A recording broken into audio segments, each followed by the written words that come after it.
Hello people, welcome to the college diaries. और आज का वीडियो है वाइस प्रेसिडेंट के ऊपर।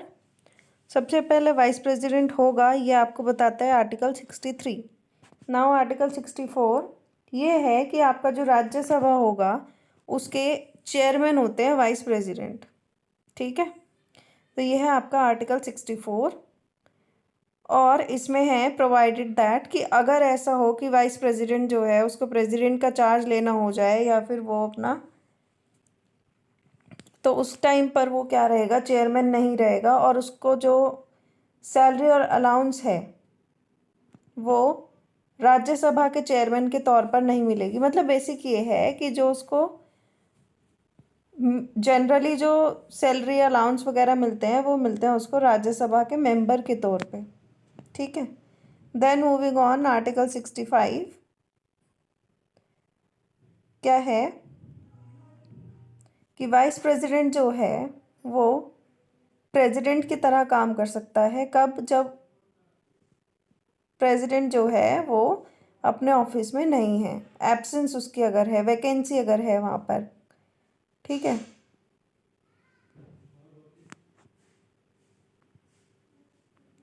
Then article 66 deals with election of vice president.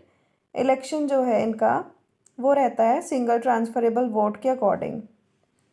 जैसे प्रेसिडेंट में मैंने आपको समझाया था वही वाला सिस्टम रहता है। और ये कि किसी भी मेंबर, किसी भी हाउस के मेंबर ये नहीं होंगे। ठीक, प्रॉफिट वो होता है ना, प्रॉफिट ऑफिस ऑफ प्रॉफिट नहीं होना चाहिए वो चीज़। फिर एलिजिबिलिटी क्या है, सिटीजन ऑफ इंडिया 35 एज हो जानी चाहिए और राज्यसभा के मेंबर के ये लिए ये क्वालिफाइड होने चाहिए। और वही वाली बात है कि ऑफिस ऑफ प्रॉफिट नहीं होना चाहिए।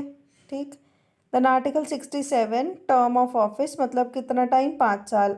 प्रोवाइडेड दैट अगर ये बीच में क्या करें, रिज़ाइन ना करें। रिज़ाइन किसको करेंगे, प्रेसिडेंट को करेंगे।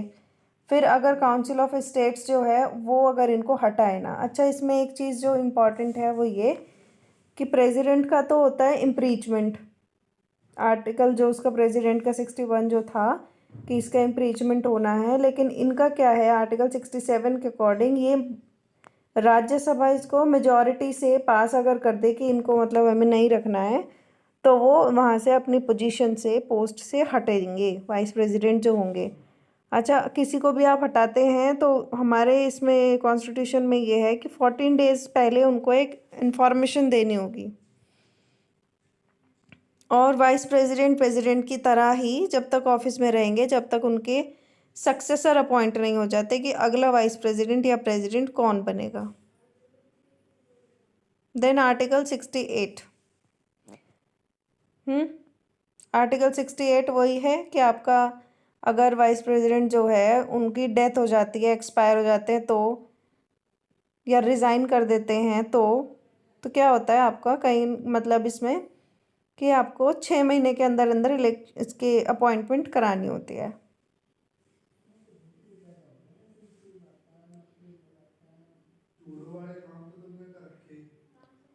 Then article 69 oath and affirmation, वही सेम चीज़ है। देन आर्टिकल 70 कि प्रेसिडेंट का जो फंक्शन है वो क्या रहेगा, ये प्रेसिडेंट आ जाता है तो बेसिकली क्या है, 69 तक आप इसको देखेंगे। 69 तक आर्टिकल्स जो हैं वो हैं, अदरवाइज़ ये 71, मतलब this is not much important, आप इसको देख लीजिएगा। That's it, thank you for watching. Vice president actually बहुत ही ईजी है, मतलब इसको अलग से मेरा मन नहीं करता इसको कभी भी पढ़ने का। I don't feel it like really important. इसके 2-4 आर्टिकल्स ही इम्पॉर्टेंट हैं। That's it for today, thank you for watching.